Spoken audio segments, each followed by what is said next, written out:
Right everyone, I'm just going to do a short cycling video. I've been to Loxton Church and did a little video inside and out there. Went and saw the Jam in Jerusalem ladies and used their facilities. Then I'm coming up this road called White House Lane, which I've probably driven up in the past, more like driven through, and I would have noticed nothing. Here's White House Farm here. Back there was a lady with her dogs. I was talking to her. It's just spectacular views, really. Crook's Peak's behind that big poplar tree there. And I've got Brent Knoll in front of me. It's a very hazy day today, so I'm not expecting a lot to come out. But I'm only doing a little bit of video, and in fact I should have videoed back there really. It was so beautiful, the scenery of Crook's Peak and the Bleeding Hills there, where I found another walking path for another time I can get up. I can make out bringing down from here, but nothing will be seen with my camera. Oh, hold on a minute. Somebody whizzing by, because you always heard them coming, wasn't it? There's the Bleeding Hills, and there's a sort of a private forest there, and there's a path that I walk up on my circular bleeding walks, but I found another pathway which would take me the other side of that wood. So beautiful, isn't it? And I mean, normally I walk all the way up there where the donkey farm is. This is all recorded on other videos of mine, but this is a brand new bit that I'm doing today. It's a lovely day. It's the 15th of March 2011, and I'm making my way along this very remote track towards Limpsham and East Brent. I'd like to be able to try and get a look inside one of them, because I've never actually videoed them properly, because I've normally just been doing a cycle or a walk, but this is part of my Somerset church project I'm doing. Anyway, bit of news, as this is a visual diary as well. Not a week ago, 4 days ago, or 5 days ago now, in Japan, there was one massive earthquake and one massive tsunami. Tens of thousands have been killed, and there's also now radiation leaking from at least 4 of their nuclear power stations. And the cooling rods, the rods which contain all the nuclear stuff, are exposed and they can't get cooled by any water. It's a total tragedy. It's the worst earthquake recorded over there, I think, in their history. And I watched it live on telly as the tsunami was coming in. It was really awful. I mean, I didn't mean to watch it. I turned the telly on for the news, so I had the telly on in the background, and it was just showing all these boats, huge boats, cars, and first of all they said only 300 people had died, but it turned out to be tens of thousands. Whole villages, whole towns, even a whole city has gone. Apparently there's up to 7,000 UK people work or live in Japan, and they are starting to find that there are quite a few Britons missing at the moment, as there will be other nations. It was just absolutely amazing. This terrible big black rolling wave came. Right, now I'm just going to stop here a minute to get my bearings. Yeah, I don't think I've made the wrong turn. I don't think there was a turn back there. I just feel like sometimes I don't pay attention when I'm talking, you see.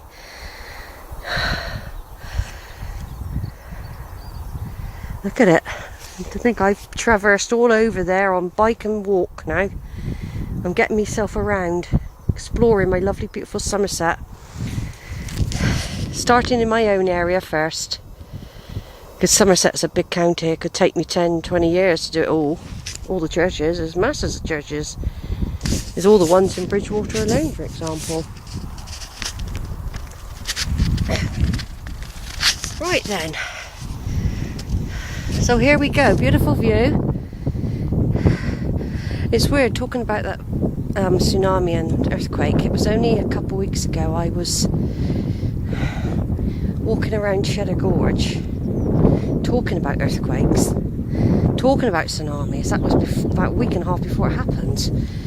I'd also had a terrible dream the night before the tsunami hit, or the day, 2 nights before, and it was 3 little children on the beach near the pier, and I thought they were some of my grandchildren, but I can't totally say it. But a big wave, the sea was a long way out. There was 3 little children, 2 little girls and a boy, and I think I was somewhere, but I was more near the seawall, and they were playing by the pier. And suddenly, even though the sea was 5 miles out, this huge wave, like a big arm, came out and just grabbed the children, and they were gone. And I remember it was a horrible dream, but it wasn't the next morning, but the morning after that 5:45 in the morning, that the tsunami and earthquake hit Japan. So I do tend to get these sort of dreams. It's probably all coincidence, of course. And of course they've become so common now. I mean, there's a lot of earthly activity going on with the New Zealand had that earthquake. Australia's had problems. There's all sorts of things going on with the sun flaring up. Apparently all our technology could be ruined, and in a couple of, well, starting in about 6 months' time, it's going to get more intense. So we have to turn everything off because nothing's going to work apparently otherwise.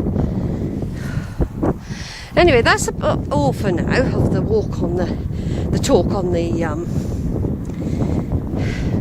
cycle video, because this will be the Loxton Church and whatever other church I get to cycle ride. It's a circular again, starting from Weston, going up to Bleeden, walking up the hill there, then it's mainly all cycling, going to Loxton, doing the church there, popping back up this road, and as you can see, Brent Knoll's getting closer and closer, and eventually I should be able to come to Limpsham Church. And I've always wanted to do this side, by the way, so I'm actually exploring where I have driven. I know I've been down here in cars, I recognise places, but I've never cycled. So of course it's closer to where I used to live at Barrow, all around here, look. I'm just going to slow up a bit before I turn off. I'm just going to do one more panoramic view because I want to keep some video. There's Brent Knoll, and I'm heading over that way to East Brent Church.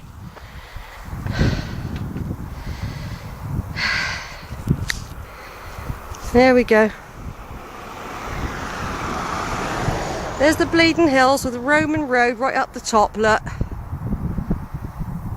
I've cycled along the lower bit and then down to Loxton over there. Loxton's in between the motorway, those 2 hills, in between Crook's Peak and Bleeden Hills there, nestled Loxton is. And of course, like I've said before, how flat we are. If there was a tsunami did hit again, because there has been one, there have been big waves in the past. I used to call them tidal waves, or very bad storms, but there's record of these big waves because of the debris and geology that they found to prove it. It all depends on if there's this weak spot near Ireland somewhere. If that were to sort of erupt, it could actually send off a tsunami, and all this would be flooded because it would go all the way out to Glastonbury. You'd be alright on them hills. There was a whole documentary done about it once, and I got that on a video somewhere. Right, over and out, everybody. This is Sheila, 2011, on one of her Somerset Church hunting expeditions and exploration of our beautiful Somerset.